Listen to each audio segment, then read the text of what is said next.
Welcome to the Eldorado Gaming Deck Series. Eldorado Gaming is your site for premier accessories like metal dice and playmats. Eldorado Gaming sponsors the My Mythical Meta podcast, and the deck series features Magic the Gathering decks played by the My Mythical Meta crew. Subscribe to the channel and comment with your own suggestions or questions for the players. Welcome back to the My Mythical Meta Deck Series. My name is Travis, and I'm joined by my best friend, Derek. Say hi. Hello, it's me. Hey, Derek. Best friend. It is just the two of us tonight, and we are going to go over one of my commander decks. This is pretty new in my rotation. I just built this deck last year. Derek, do you remember one of the first couple games with it? I remember one game we played with it. I don't know if it was the first one, but we had all picked Jund commanders. So we were just kind of Junding each other out. Yeah, but it is pretty insane. So the deck we're going to talk about tonight is Ognis the Dragon's Lash. This commander is from Streets of New Capenna. And let me just say that Streets of New Capenna was one of my favorite sets. Like, it has all the fun stuff that Ravnica has, except it was based around 3 colors instead of 2. Yeah, I mean, it was a lot of fun. I know it was kind of a point of contention for a lot of people with the Art Deco, Roaring 20s motif that was going on. But I think it was neat. It was nice to see something that was fresh and new, interesting, never before seen at this point. Yeah, I just really enjoyed Streets of New Capenna. That was a set where I bought all of the commander decks. I bought Henzi, and I'm very glad I did. Oh, yeah. I super regret not buying the other ones. Yeah. Because every time I'm building decks and I'm looking at what people think would be good in that deck, eventually there's like 3, 4, 5, 6 cards that are from those commander decks. I'm like, oh man. I know. It was such a great set. It had tons of good cards. Ognis, though, is actually not from the decks. Ognis was from the base set. Ognis is Zayatora's second in command. Zayatora was the dragon head of the Riveteers. Was that what Jund was? And Ognis is the second in command. Let's go through what Ognis has to offer. Ognis costs 4 mana, and it has some of those hybrid mana costs in it. But the important thing is that one of them has to be red, and then the other 2 can be either green or black. So this is a Jund red, green, black commander. She is a Vyashino warrior. She's a 3/3. She has haste, and her ability says, whenever a creature you control with haste attacks, create a tapped treasure token. Treasure tokens can be tapped and sacrificed for mana. They are artifact tokens. Ognis having them come in tapped is relevant. It has to be untapped so that you can tap it and sacrifice it. So the idea behind Ognis is that you get the treasure token, but you have to wait a turn to use it. As you'll see in this deck, I have a couple ways to make that not a problem at all.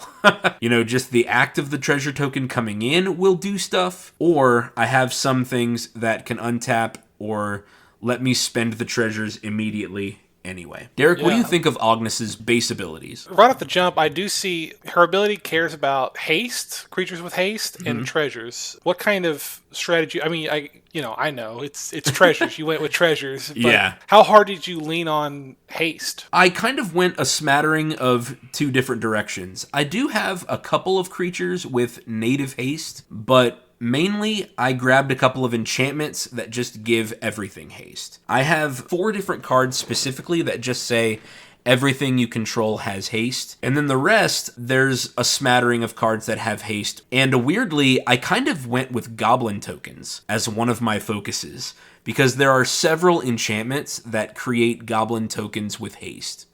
And the idea behind Ognis here is that if I'm creating these 1/1 goblins with haste, I don't actually care if they live. I'll swing them into anybody's wall or anybody's dragon or whatever, because all I care about is getting the treasure tokens. I don't know if you remember in the 2 games I've played with her, but I'm going to swing Ognis every single turn, no matter what. Right. And it just does not matter what walls other people have, because this deck has to ramp out. Obviously, the treasure tokens are a huge crutch for that. And when we talk about my ramp package in this deck, it's actually pretty skim, but that's because all of these treasure tokens are going to help me top out and cast my big spells anyway. That was the strategy I went with, was make all my creatures have haste, swing every time. This might be one of my most aggressive decks, second maybe to Krenko Mob Boss, because I need those treasures. If I don't get the treasures, I won't be able to cast the cards that I draw.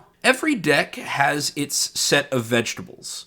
We call those ramp, card draw, and removal. These are things that every deck needs to have in order to function. Commander is a singleton format. That means there's only one of each card in the deck. And so you need to be able to draw cards. That way you can make sure to see the winning cards in your deck. Cards that are going to help you push it over the top. Every deck needs ramp in order to have more lands than your turn count so that you can cast the big spells. If your game has gone 6, 7, or 8 turns, then someone is likely close to winning. And if you are literally only playing 1 land per turn, then you're probably only casting 1 or 2 spells a turn also. That's what makes ramp so important. Those games when you don't get ramp, they are brutal. They are so brutal. Have like 8 mana on turn 4 or 5, and you're sitting there 4 mana, 5 mana on turn 5, and like, I can cast one thing and it might be my commander. Yeah, like you're just sitting there twiddling your thumbs, top decking. If it takes too long to draw one of those ramp spells, then everybody else's game plan is already active and going. And you're just sitting there being like, ugh, I drew a 5-drop that I can play.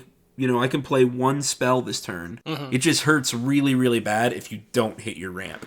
And this deck works really well because its main source of ramp is in the command zone. Your hope, of course, is to get some ramp at the beginning of the game in order to push Ognis out faster than turn 4. So let's go through the ramp package first. This deck actually does not have most of your normal green ramp cards. Rampant Growth, Cultivate, Kodama's Reach, it does not have those. Instead, there's only a few artifacts, a few creatures, the rest of it is all your commander in the command zone. Some relevant things that are pretty normal, that I think are pretty standard. This deck does run an Arcane Signet. It's really hard to beat a mana rock at 2 mana that taps for any color that you need. It does have a Sakura Tribe Elder. This is a 1/1 creature for 2 mana, 1 and a green, and it has the ability to sacrifice Sakura Tribe Elder, search your library for a basic land card, put that card onto the battlefield tapped, then shuffle. This is a great card.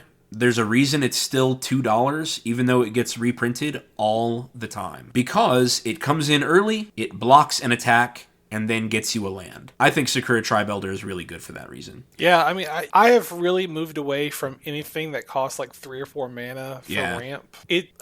I know it's kind of a growing sentiment in the community. I need to be doing stuff on turn 3, like to start throwing punches or something. Yeah. And when you have to take turn 1 and turn 2 off, doing nothing seems like such a waste. I know. And so I'm a big believer on these 2 mana ramp spells. Yeah, another one is Birds of Paradise. Classic. 1 green for a 0/1 with flying, and it can tap to add 1 mana of any color. This is another really great card because it can block a flyer if you need to. And of course, starting turn 2, it can start adding mana to your mana pool, which I think is really important. This card has gotten up to $7. I think there might be some versions of it that are cheaper. They did just reprint it in Ravnica Remastered. Ooh, but that's more expensive. I'm looking at a full art version that's $10. I mean, it looks nice. So if you have a Birds of Paradise lying around, it's a great choice if you have it. Hey, proxy it. Delighted Halfling's another creature like Birds of Paradise that taps for any mana. Oh, you're right. Legendary creature. That was new from the Lord of the Rings. Lord of the Rings set, that's right. Yep. Ooh, maybe I should add that here. Nah, I don't think I need to add it. What was it called? Delighted Halfling. Delighted Halfling. I almost called it Legendary Halfling.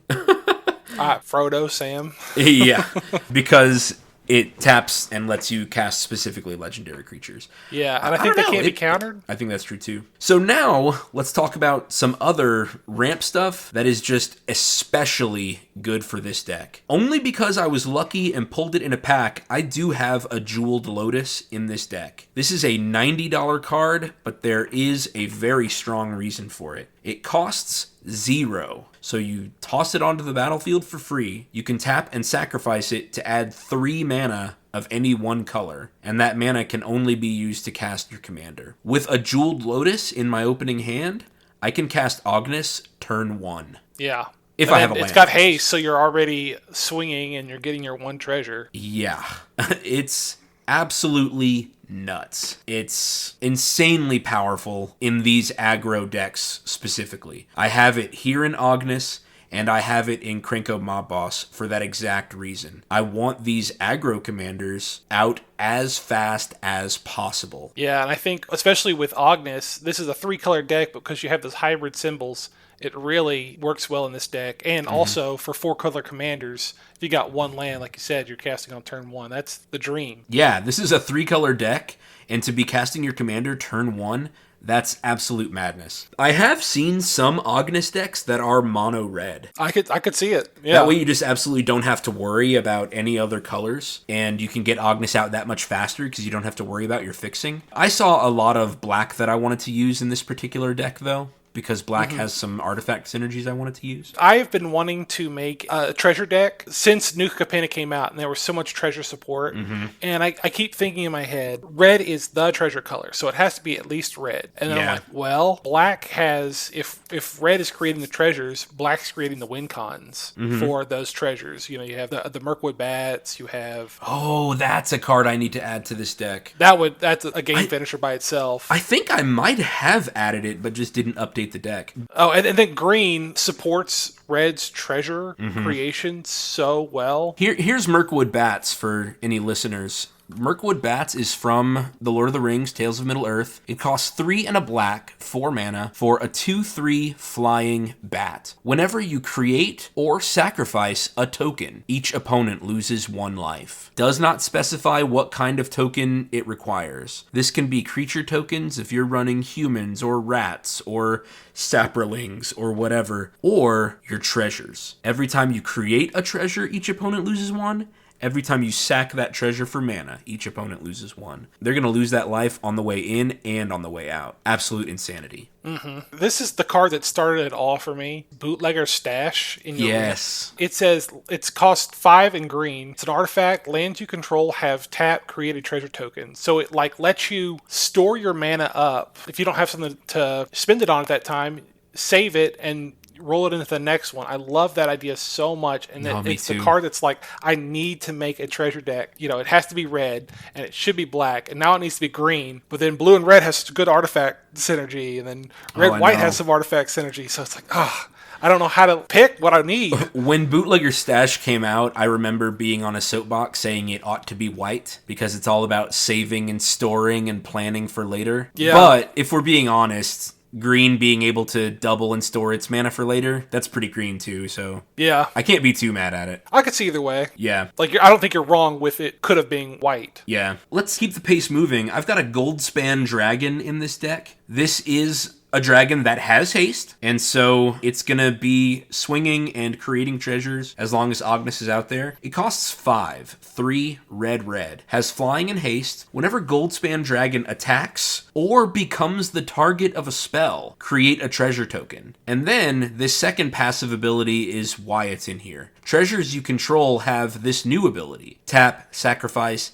add 2 mana of any one color. Treasures normally tap for 1, now they tap for 2. Goldspan Dragon was a lucky pull in Jumpstart. He's a fun little guy. Yes, a very fun little guy. I wish I have him, but he's like a $19 card now, according to Card Kingdom. Yeah, but he has haste, and he creates a treasure every time he attacks. So that means if Ognis is out there, you're going to get 2 from just Goldspan Dragon. Reign of Riches is another 5 mana enchantment, 3 red. When Reign of Riches enters the battlefield, create 2 treasure tokens. So I kind of use girl math there to tell me that it only costs 3. Because it comes in and you immediately get 2 refunded. Yeah. It says the first spell you cast each turn that mana from a treasure was spent to cast has Cascade. So now you start getting free spells from the top of your deck when you're using treasures to cast spells. I've got Inspiring Statuary. It says non-artifact spells you cast have Improvise. It costs 3 mana, and because my spells have Improvise now, it can tap for mana. because it's an artifact. And now my treasures can tap for mana. That's what the improvise ability is. Your artifacts can help cast spells with improvise just by tapping and adding 1 mana. So now all of those treasures can add mana without sacrificing. Now, I do have to choose if I do that, because treasures have to tap and sacrifice to create colored mana. But if I just need colorless, then I can tap it, save the treasure. The last one is Curse of Bounty. This is the last card in my specific ramp package, although I do have plenty of other things that create treasures throughout the deck. Curse of Bounty is a 2-mana curse, 1 and a green. You enchant a player. Whenever enchanted player is attacked, untap all non-land permanents you control. Each opponent attacking that player untaps all non-land permanents they control as well. With Ognis, if you attack the player that has the Curse of Bounty, you can stack your triggers in such a way where you create the tapped treasures, and then Curse of Bounty goes off, and you can untap them immediately. I think this is an inspired choice. I would never have thought of this card. Yeah, it allows your treasures to basically come in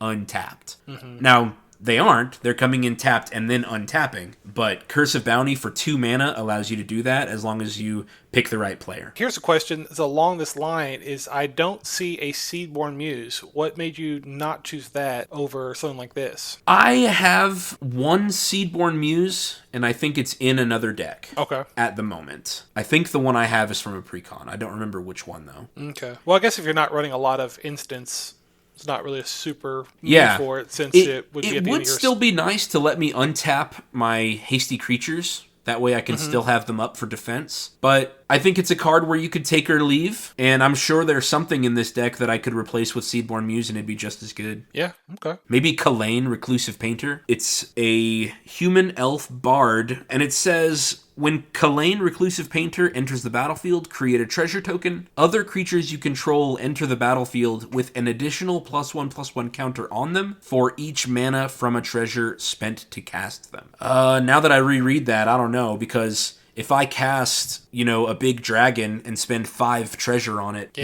he's gonna come in with 5 +1/+1 counters. It comes in as a monster. I mean, that Goldspan Dragon is going to be a 9/9. Yeah, exactly. Haste. So I don't know, but it's definitely something to consider. Mm-hmm. One other thing similar to Curse of Bounty, this card I did buy for this deck. I shelled out $30 for it. It's called the Amulet of Vigor. It is a 1-mana artifact, and it says whenever a permanent enters the battlefield tapped and under your control, untap it. It's a good card. It's worth the price. It is a very good card. I saved it specifically for this deck because of, obviously, all of the tapped treasures, but it's not just for those treasures either. It says whenever a permanent. So all of these lands I have that enter the battlefield tapped, just untap it. Mm-hmm. Pretty good. Let's take a look at the card draw package. I went with several instants and sorceries here that say sacrifice an artifact or creature, draw 2 cards. I have Costly Plunder, Deadly Dispute, Reckoner's Bargain is another one. Reckoner's Bargain has a little bonus text to it. It says you can sacrifice an artifact or creature as an additional cost to cast a spell. And it says you gain life equal to the sacrificed permanent's mana value. So, if I needed to, I could sacrifice a creature and gain a couple life with it. But if we're all being honest, I'm going to sacrifice an extra token. Mm-hmm. And draw 2 cards and maybe gain 0 life. Yeah, and I see Sign in Blood and... Sign in Blood and Night's Whisper.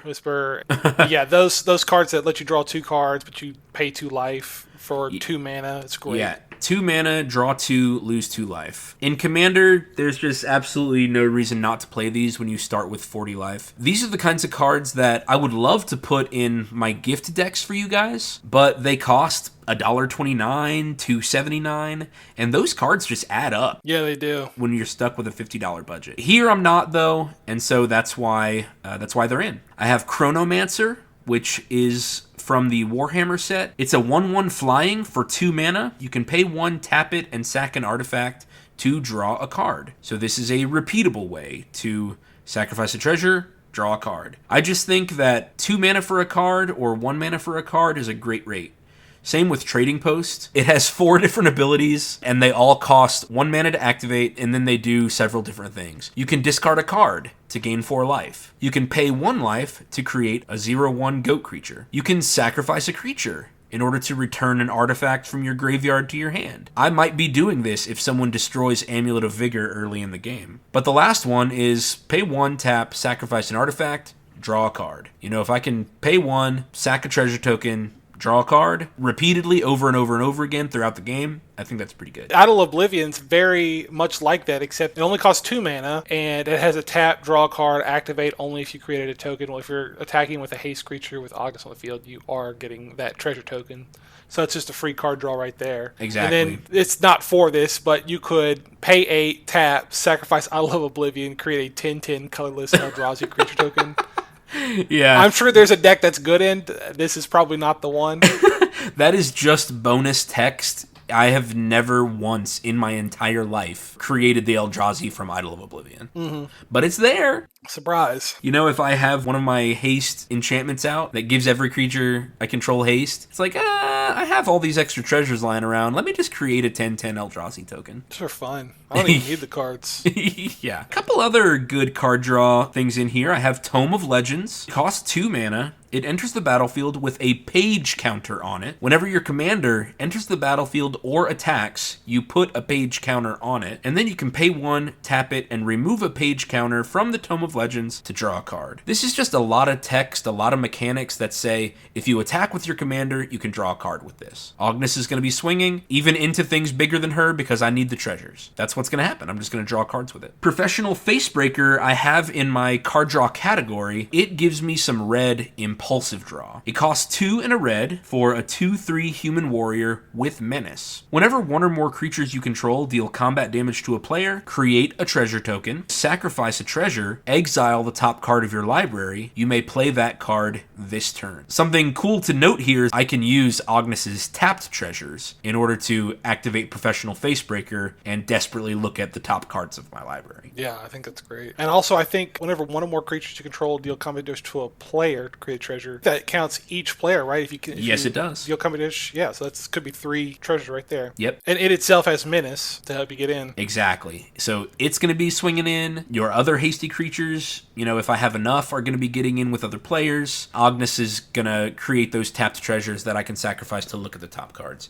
Derek, tell us about Korvold. Oh, Korvold, the Fey Curse King. Black, red, green, and 2. Flying 4/4, Dragon Noble. Whenever he enters the battlefield or attacks, sacrifice another permanent. Whenever you sacrifice a permanent, put a +1/+1 counter on Korvold and draw a card. Boy, talk about a one-stop shop. This guy feels like he does it all. I had a Korvold deck that I turned into Henzi, but I think this is such a good place for him to be in where he's just eating all these treasures. Yeah. I mean, the really cool thing is that you don't have to sacrifice the treasure specifically for Korvold. All Korvold has to do is see it go. Yeah, and suddenly you're drawing a ton of cards, getting a bunch of counters. You can do that in response to him dealing combat damage to wipe someone out by surprise. Maybe they don't notice it or something. And of course, the card draw. Card draw and the counters just from paying treasures to cast spells normally. It's absolutely insane. He's a $15 card now. I got him when he was a Brawl Precon from Throne of Eldraine. Let's talk about some removal cards. Every deck needs a suite of removal cards because you need to protect your game plan. Everybody else is going to be playing threats, and so you need to be able to address them. This deck does have, I think, some more of the normal green, red, black stuff. I've got Feed the Swarm here. 1 and a black. Destroy target creature or enchantment an opponent controls. You lose life equal to that permanent's mana value. This is black's answer to enchantments. Really one of its only answers to enchantments. Red does not have a lot of it. Green has some,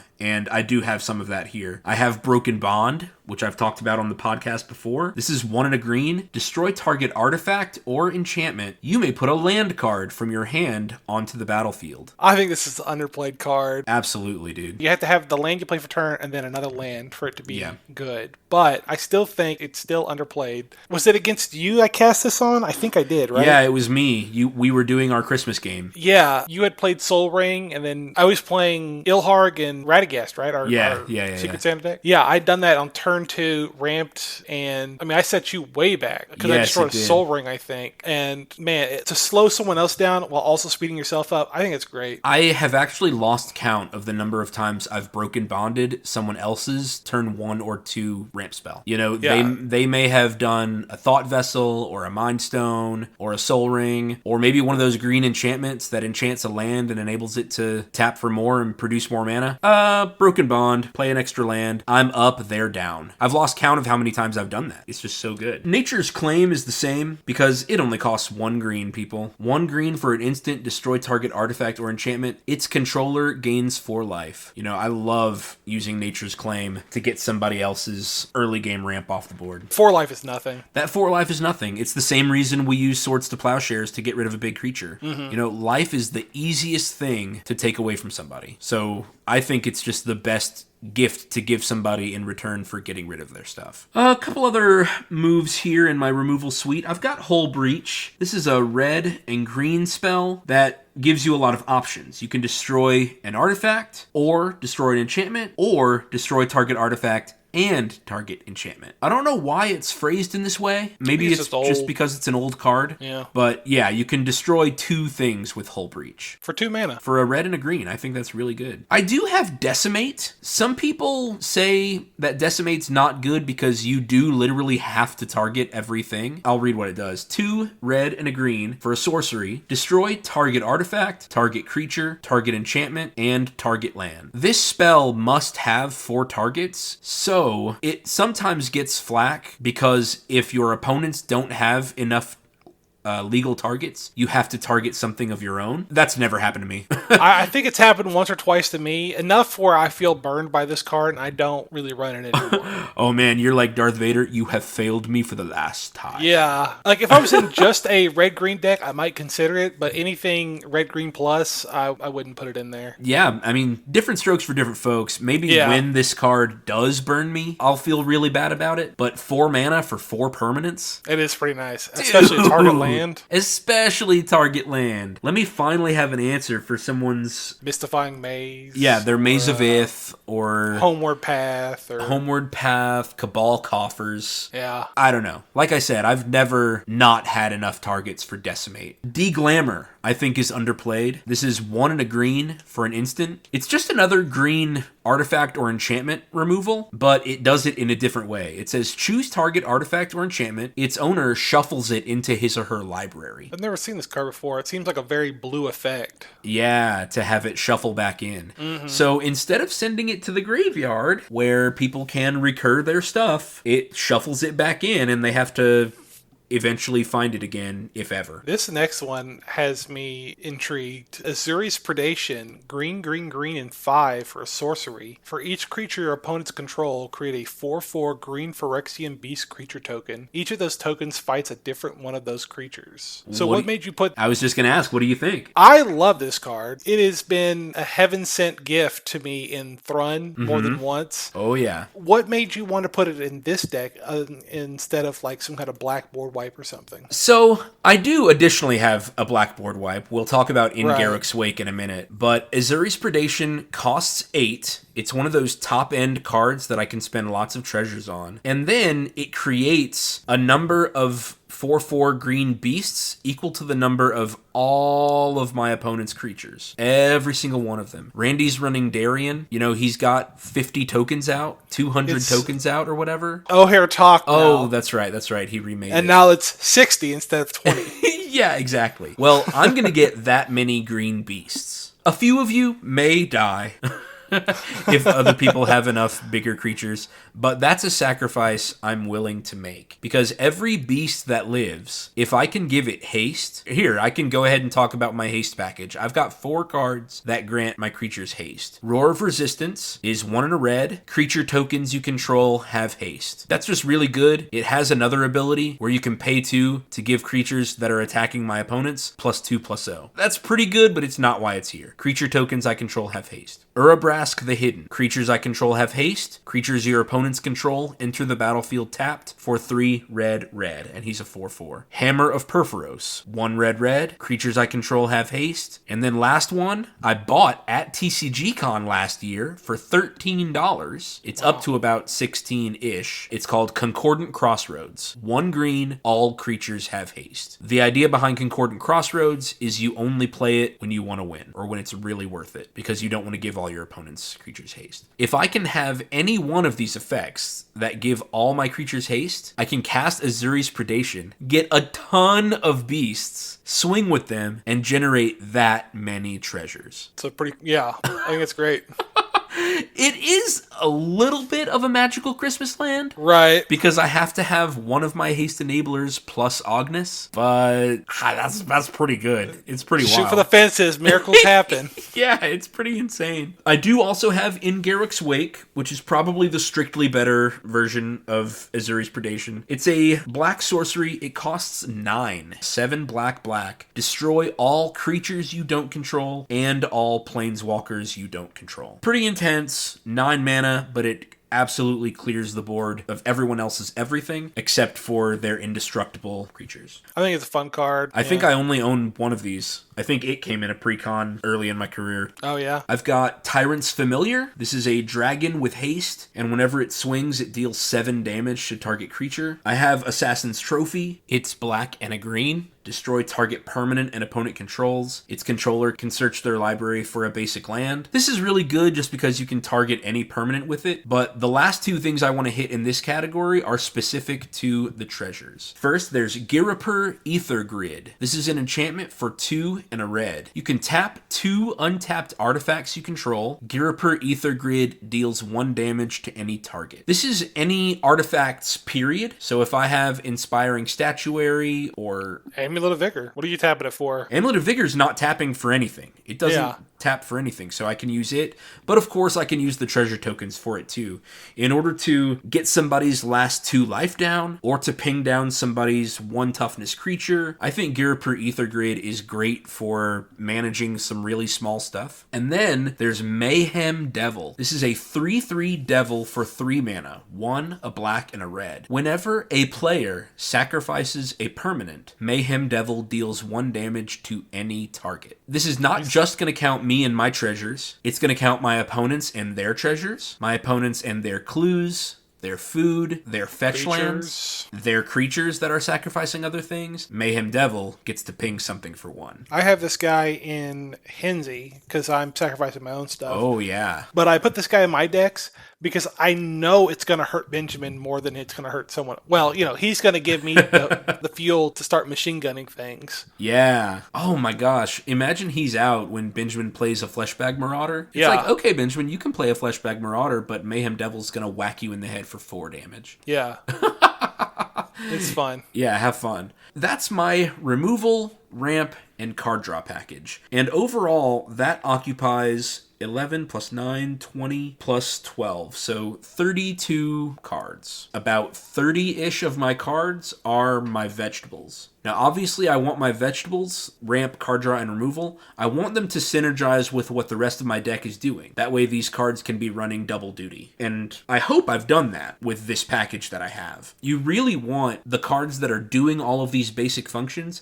If you can, you want them to work with your commander's ability as well. You want them to synergize with what the rest of your deck is doing. I think also it's that for this commander at least, you're just going to want to go as fast as possible, always hitting people, making treasures, and then using those treasures to cash in for even bigger creatures to hit and make more treasures. Like, it's all about just that aggression. Yeah. So you can leave the removal to the rest of the table. And this deck is a light ramp package because there's so much treasure generation in this deck. Ognis is going to make treasures herself. Let's go to the token synergy package now. This category is not just about treasure generation, but it's going to be looking at several different types of tokens as well. It's going to look at a couple of creature options, and then anything that says this token has haste. There's lots of those. That way they can do stuff every turn rather than only having a one-time effect. I have Stimulus Package. This was from the new Capenna set. It's an enchantment for 4, 2 red and green. When stimulus package enters the battlefield, create 2 treasure tokens. So like I said before, with the Rain of Riches, it kind of refunds itself as soon as you pay for it, because it gives you 2 treasures to spend immediately. And its ability says you can sacrifice a treasure, create a 1/1 green and white citizen creature token. Just like Professional Facebreaker, I think, that treasure can be tapped. It does not require me tapping the treasure. So if I need to, I can just take the tapped treasures that I make from Ognis on the combat step, and I can sack them, create citizens, and have blockers up if I need to. And I can do that at instant speed. I can transform treasure tokens into people. The one I'm looking at is Academy Manufacturer. Oh, yeah. For 3 colorless mana, 1/3 assembly worker, if you would create a clue, food, or treasure token, instead create 1 of each. So anytime you're doing with triggering Ognis' ability, you're getting clues, food, and treasures. The clues can be sacrificed to draw a card, the foods can be sacrificed to gain life, and the treasure for mana. So, I mean, it really covers a lot of your bases about what you would need. Yeah, it really shores up all of those gaps. I have Knight's Whisper, it's going to make me lose 2 life. Well, I can crack a food and gain 3 and get that life back. What really sends Academy Manufacturer over the edge is the finisher category, which we'll get to in a little bit, because some of these finishers say whenever an artifact enters the battlefield. And so it's going to turn 1 damage, for instance. It's going to turn 1 damage from a treasure token into 3 damage because it's creating 1 of each. Absolutely insane. Mm-hmm. There's some other things that kind of double up or add on to your token generation. We've got Jolene the Plunder Queen and Zorn. Both of these have the text that says if you would create 1 or more treasure tokens, instead create those tokens plus an additional treasure token. Both of those cards enable you to double treasure generation. Jolene is a 2/2 human warrior for 4 mana. 2 red and a green. I really like Jolene because she creates some interesting game politics. Whenever a player attacks 1 or more of your opponents, that attacking player creates a treasure token. So it's kind of incentivizing your opponents to fight each other, that way they can get treasures. Then she says, when you do that, you get 1 more. And again, I think this is just bonus text, totally not necessary. Sacrifice 5 treasures, put 5 +1/+1 counters on Jolene. If you need her to be a 7/7 instead of a 2/2, pay her. Pay the treasure for it. Zorn is a 3/2 elemental for 2 and a red for that ability that gives you an additional treasure token. Chatterfang is another creature that creates additional tokens. He's a 3/3 squirrel warrior for 2 and a green. He has Forest Walk, which means if any of my opponents are playing green and have any forests, he can attack unblocked. Derek, be on the lookout. I'm always on the lookout. I'm not worried. Chatterfang's going to come get you. He says, if 1 or more tokens would be created under your control, those tokens plus that many 1/1 green squirrel creature tokens are created instead. So you create the tokens you would originally, and then it says plus that many squirrels. So say I'm swinging and I'm going to get 5 treasures. Well, I'm also going to get 5 squirrels to go with it. And also, something with like Academy Manufacturer, when you get clue, food, and treasure, you get 3 squirrels. That's right. Chatterfang is going to see all of the tokens you make. It doesn't have to be a treasure token. It can be any kind of token. Chatterfang will see when I use Stimulus Package to create a citizen, and he'll say, hey, here's a squirrel to go with it. I had some other squirrel business going on here. Nut Collector. Green and 5. Human Druid. At the beginning of your upkeep, you may create a 1/1 green squirrel creature token. And then he's got Threshold. All squirrels get +2/+2 as long as 7 or more cards are in your graveyard. He's also a 1/1. So if you got a bunch of cards in your graveyard, this is Jun, so that's pretty likely. Yeah. You're going to be having 3/3 squirrels, which is, it's pretty scary pretty fast. Yeah, 3/3 squirrels at the beginning of your upkeep. I have a whole suite of cards that just create hasty creature tokens. I've got Loyal Apprentice. For 1 and a red, he's a 2/1 human artificer with haste himself, which is great because that means he can attack also. He has Lieutenant. At the beginning of combat on your turn, if you control your commander, create a 1/1 colorless Thopter artifact creature token with flying That token gains haste until end of turn. So I play Loyal Apprentice. I've got 2 hasty creatures to attack with as long as Ognis is out. I have Goblin Assault. This is an enchantment. It says at the beginning of your upkeep, create a 1/1 red goblin creature token with haste. Goblin creatures attack each turn if able. This is just an enchantment that's going to give me a guaranteed haste creature every single turn. I don't care if that goblin dies whenever I swing with it. I want the treasure. Damn, spoken like a true CEO. Wow. Yeah. Jund is all about making that money and building. Yeah. It's not about safety. The Riveteers don't have any safety officers. Shame. We need to cut the corners and make the money as fast as possible. That's how they got Atraxa. Dangerous construction. Atraxa died because of an OSHA violation. I've got Legion Warboss. 2 and a red for a 2/2 goblin soldier with mentor, which means whenever this creature attacks, you put a +1/+1 counter on another target attacking creature you control with lesser power, so it has to be a 1/1. But he does it himself. At the beginning of combat on your turn, create a 1/1 red goblin creature token. That token gains haste until end of turn and attacks this combat if able. Again, I don't care if it dies. It's going to give me a hasty attacker. Goblin Rabblemaster, 2 and a red for a 2/2 goblin warrior. Other goblin creatures you control attack each combat if able. Again, that's fine. They can die. All I need from them is to make me treasure. At the beginning of combat on your turn, create a 1/1 red goblin creature token with haste. Whenever Goblin Rabblemaster attacks, it gets +1/+0 until end of turn for each other attacking goblin. None of that last paragraph is important. I only care about the hasty goblin that he makes every turn. Wolfgar of Icewind Dale. This card is an overperformer in this deck. It's absolute insanity whenever he comes out. He is a 4/4 human barbarian for 5 mana, 3 red and green. He has an ability called Melee. Whenever this creature attacks, it gets +1/+1 until end of turn for each opponent you attacked this combat. So if you attack 2 players, he gets +2/+2. If you attack 1, he gets +1/+1. But it's not just +1/+1 because of his second ability. If a creature you control attacking would cause a triggered ability of a permanent you control to trigger, that ability triggers an additional time. Melee is an attack trigger, so it gets doubled. So he doubles his own ability. Ognis' ability is an attack trigger whenever a creature you control with haste attacks.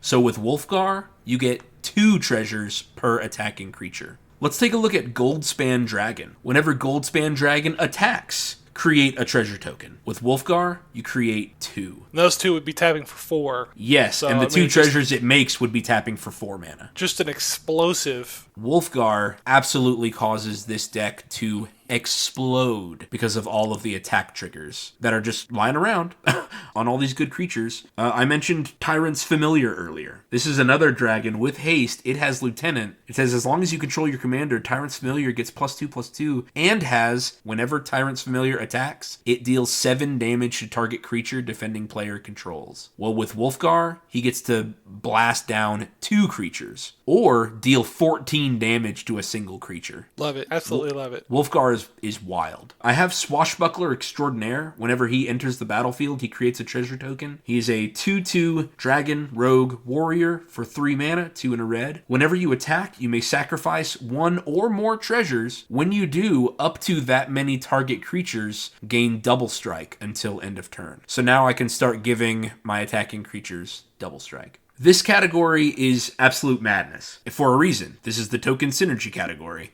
The whole point is to make Ognis' treasure tokens really work for you. The last one I have in here is an enchantment called Killer Service. This is from the New Capenna set, the New Capenna commander decks. It's an enchantment for 2 and a green. When Killer Service enters the battlefield, create a number of food tokens equal to the number of opponents you have. So in general, that'll probably be 3 unless I get it late in the game. It says at the beginning of your end step, you may pay 2 mana and sacrifice a token. If you do, create a 4/4 green rhino warrior creature token. I think the purpose of Killer Service was to work with food tokens, but nothing in it says it doesn't work for treasure tokens. Pay 2, sack a treasure, I create a 4/4 green rhino. Seems pretty good. That is pretty good. This would be great. I didn't know this card existed until now. It'd be great in my Frodo and Sam deck with all the food. Yeah, you have tons of food in that deck. Yeah. I want to mention in this category my single recursion card. I know this is a Jund deck, but I really don't have much in terms of getting stuff back out of my graveyard except for only this. It's called the Vat of Rebirth. It costs 1 black. It's an artifact. Whenever another artifact or creature you control is put into a graveyard from the battlefield, put an oil counter on Vat of Rebirth. With this deck, that's going to be tons of oil counters, because I can be casting these 4, 5, 6 drops using nothing but treasures. Vat of Rebirth does not say artifact or creature card, it just asks if an artifact or creature hit the graveyard, and tokens do. They hit the graveyard and then immediately cease to exist. So Vat of Rebirth is going to see all of my treasure tokens. So it's going to get lots and lots of oil counters. Its second ability, pay 3, 2 and a black, tap it, remove 4 oil counters from Vat of Rebirth, return target creature card from my graveyard to the battlefield, activate only as a sorcery. So once a turn, if I've got the oil counters, I can get something out of my graveyard if I need to. It's an uncommon for 50 cents. It's not great, but it's going to do the job in this deck of occasionally getting back out a target for removal. It can get me back out Corvold, or it can get me Goldspan Dragon back out if I need them. Derek, what do you think of Vat of Rebirth? Yeah, I mean, I wouldn't put it in a normal deck, but because you're making so many treasure tokens, I think it actually works. I'd have to see it in play, but I mean, it doesn't seem bad. Yeah, that's kind of what I'm saying is the investment for it is only 1 black mana. Yeah, and we're not playing at like super competitive level. This is just against the 4 of us, and we're not trying to like combo off or whatever. You know, we take 10 turn games a lot. Yeah. So I think this is fine. I don't know, like it pays for itself and also feeds itself. Yeah, that's kind of what I'm saying is I get it. I pay that 3 black mana and get the oil counters I need from it. Yeah. All right. I have 1 protection spell in here, and it's my Lightning Greaves. This deck could use more. I usually like having 5 to 6 things that say, nope, Ognis is protected. Nope, can't get rid of her. Because there's lots of 1 mana green spells that do this. You know, Sheltering Word, Snakeskin Veil, and stuff like that. But I don't have them here, but I've got Lightning Greaves. This is a 2 mana artifact equipment. Equipped creature has haste and Shroud, and it equips for 0. You can pay nothing and move it from one creature to another. I like that it gives haste. That way I can give Corvold haste if I need to, or I can give, you know, one of these other big creatures, one of these other big dragons haste. And Shroud, I don't think I have anything in this deck that targets other creatures. Looks like Swashbuckler Extraordinaire does, but that's just a price I'm willing to pay. Yeah. I'm willing to risk that Nombo for a cheap way to give something haste and Shroud. If you don't have Lightning Greaves, Swiftfoot Boots are fine. They're the cheaper ones. They get reprinted all the time. But Lightning Greaves are about $7, and I've never seen them go down.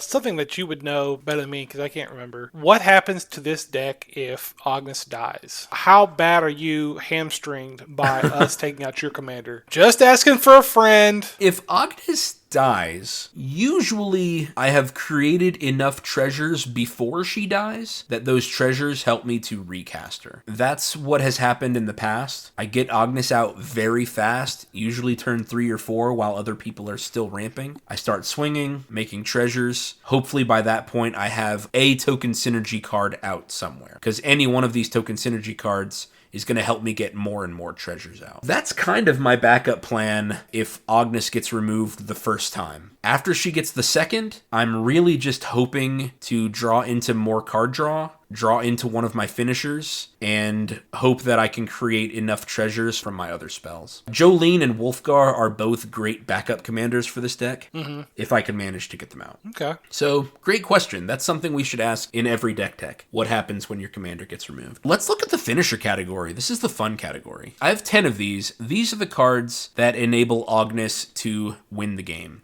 I have several cards that just say, whenever a token dies, or whenever an artifact enters the battlefield, or whenever an artifact leaves the battlefield. Let's just go through some of those. I have Nadir's Nightblade. This is a 1/3 elf warrior for 3 mana, for 2 and a black. Whenever a token you control leaves the battlefield, each opponent loses 1 life, and you gain 1 life. A little backup life gain for how aggro I've been. It's going to look, obviously, at the treasure tokens that I'm spending, but again, it'll see every goblin creature token that dies. It'll see the food tokens. It'll see the citizen creatures that Stimulus package makes. So Nadir's Nightblade is going to see all of it, and it's going to ping my opponents for each one that leaves the battlefield. I also have Disciple of the Vault. This is a 1/1 Human Cleric for 1 black mana. Whenever an artifact is put into a graveyard from the battlefield, you may have target opponent lose 1 life. So I can spread that around if I want, or if I pay 5 treasure for a dragon, I can just dome somebody in the head for 5 damage. Reckless Fireweaver is an enter the battlefield trigger. Whenever an artifact enters the battlefield under your control, Reckless Fireweaver deals 1 damage to each opponent. This hits everybody each time an artifact enters the battlefield. So I swing with 3 creatures,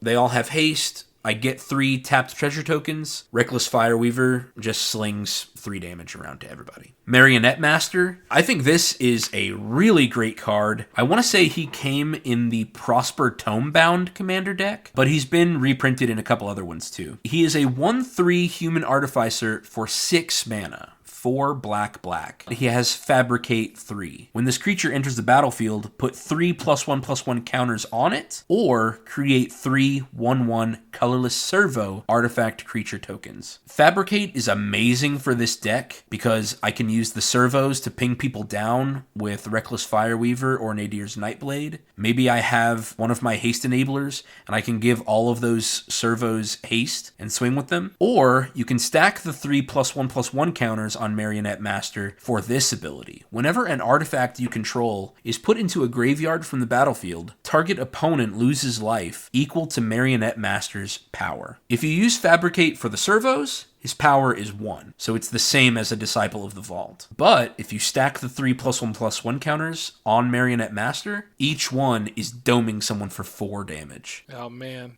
1 treasure and you're just wiping people out. If you got 10 treasure, you killed 1 person completely. 4 damage per treasure token you spend. Whew. That is nutter butters. Well, let's do Fathom Fleet Swordjack, and then Derek, I'll let you do the rest of them. Okay. Fathom Fleet Swordjack is a 4/3 Orc Pirate for 4 mana, 3 and a red. Whenever Fathom Fleet Swordjack attacks, it deals damage to the player or planeswalker it's attacking equal to the number of artifacts you control. This is yet another attack trigger that you can stack with Ognis so that you have the treasure tokens first, and it can be doubled with Wolfgar. So you can deal damage to that player twice, equal to the number of artifacts you control. This is the guy I remember killing the whole table. Yeah. When you use that Encore ability. Oh yeah, he killed the entire table in 1 move because of this. He can Encore for 5 and a red, so that's 6 mana total. You exile the card from your graveyard. So this means Fathom Fleet Swordjack has died once, you exile him from your graveyard, and for each opponent you create a token copy. So now I have 3 Fathom Fleet Swordjacks, and then it says that copy attacks that opponent this turn if able, and they gain haste, and you sacrifice them at the beginning of the next end step. So they're up for 1 turn, they gain haste, and they must attack. All of this is great for Ognis. They all swing, they have haste, so Ognis sees them,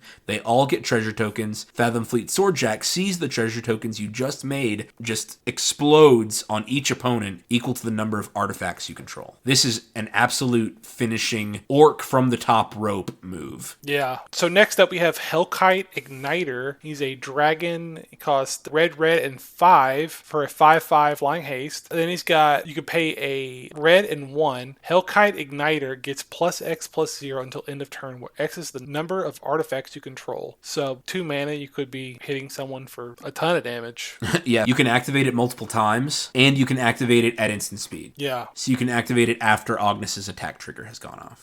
Could be, it's flying haste, so it's out of nowhere. And I personally have the hardest time with flyers because everything I have is green and I have almost no flyers. So this could wipe me out, and I would not have even been ready for it, prepared for it, or anything. It's just oh, I was preparing for my next turn for nothing.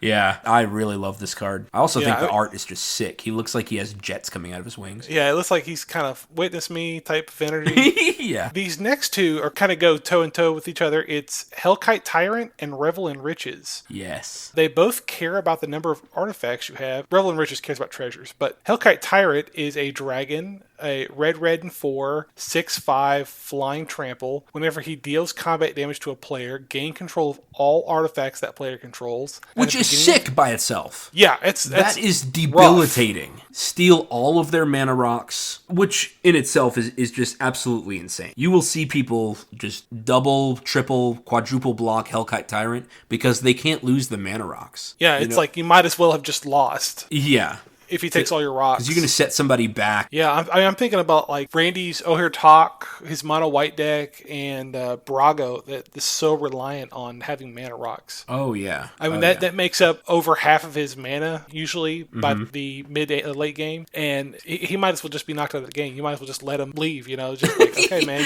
you've lost the game. Yeah, because I stole all the mana you were using to stay in. Yeah. So if that ability wasn't enough, he's also got the second paragraph. At the beginning of your upkeep, if you control 20 or more artifacts, you win the game. Woo!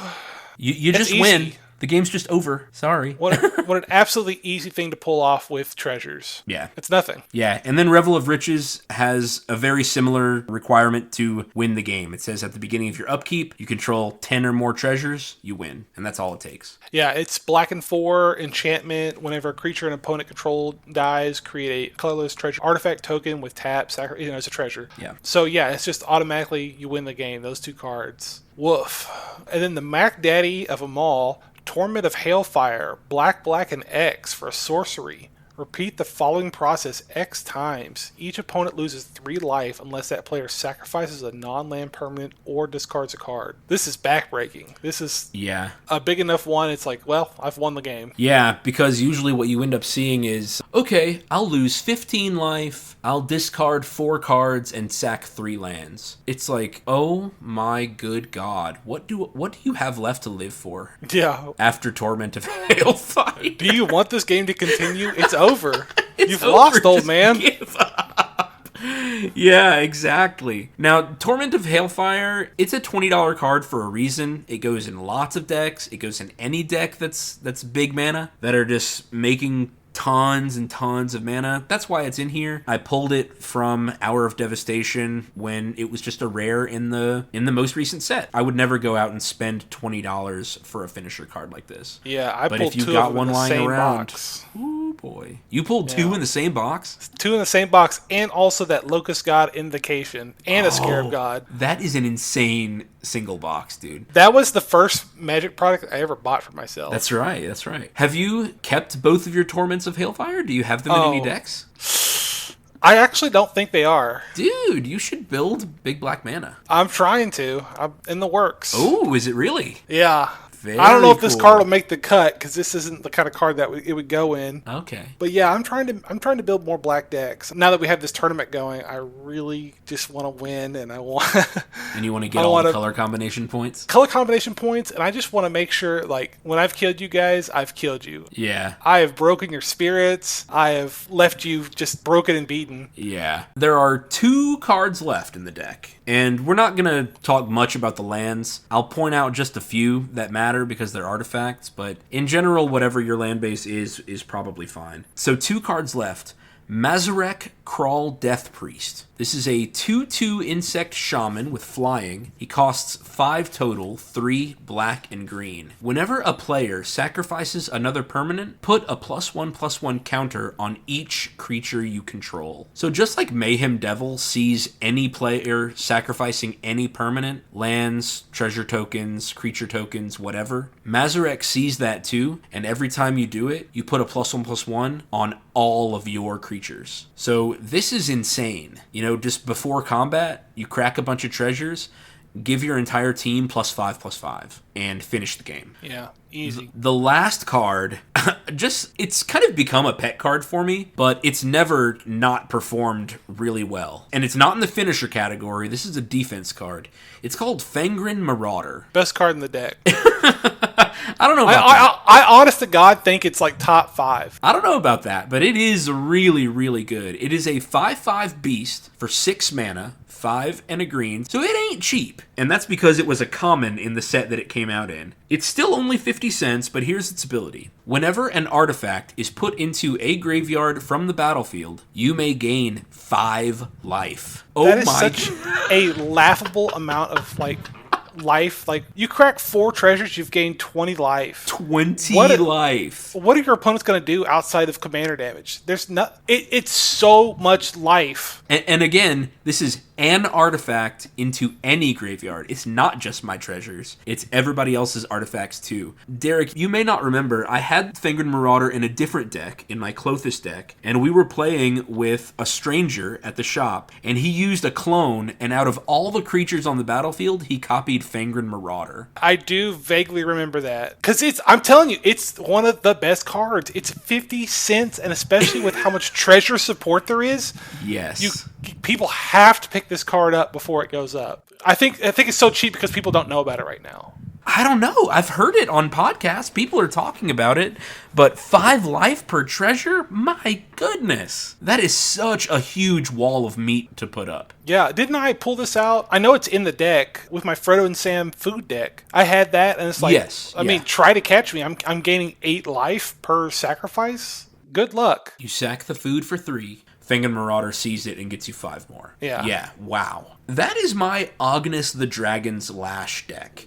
Just a couple lands to point out. The only ones I think that matter are the artifact lands, just because I have some effects that count the number of artifacts you have, like Fathom Fleet Swordjack from before. So I have the artifact lands from Modern Horizons 2, that's Slagwood's Bridge, Drossforge Bridge. I may have been missing the other one, but I also have Vault of Whispers, Great Furnace, looks like I don't have the green one, and honestly, I'm a huge proponent of your 2-color lands that come in tapped, or they check something in order to come in untapped. Those are fine, and they're going to come in your precons. They're going to come in your pre-constructed decks, and depending on your meta, those lands should be fine for you. Derek, do you think we should look at like the curve, or... Yeah, let's see what the stats anything breakdown is. Let me jump to the mana value. So you've got a pretty nice looking curve to me. I mean, you've got 1/9 mana, which is Ingarrick's Wake, Azura's Predation at 8, 2 at 7, 5. Like, you know, it seems to like taper off real nice towards the end. Yeah. So my average mana value in this deck was 3.24, which I think is pretty standard for most commander decks at this point. I think I remember EDH Rec doing an episode where in the last year, curves are moving down. They're starting to approach the high 2s and low 3s, which is where this is. I really like it. It's fast. It creates really big, explosive plays because its ramp package with these treasures is just so robust. It's a ton of fun. What do you think? I think it's fun. It's fun to play against. I like when we're all swinging, throwing punches at each other, because that's what I'm trying to do, and I usually have the biggest things. So yeah, it's what our meta's about, man. Yeah, I love it. As we approach the end of this deck tech, listeners, I want to ask you what you liked about it. What do you think should change? What are some questions that you want to know about commander decks? It seems like our audience is kind of filling with new Magic players. And so if you're a new player, what types of information in a commander deck tech are you looking for? That is what we want to do as we start creating more of these. Thank you guys so much for listening or for watching the video, and I can't wait to see you in the next one. Tune in next time to see a good deck. My deck. Oh, Derek. Got him. I'm out of here. This episode was sponsored by Eldorado Gaming. Use the promo code META for 10% off your order. Please like, comment, subscribe, and share. This episode was edited by me, Travis Konishek, and our intro and outro music is by Tyler Heath of the Oh Hellos.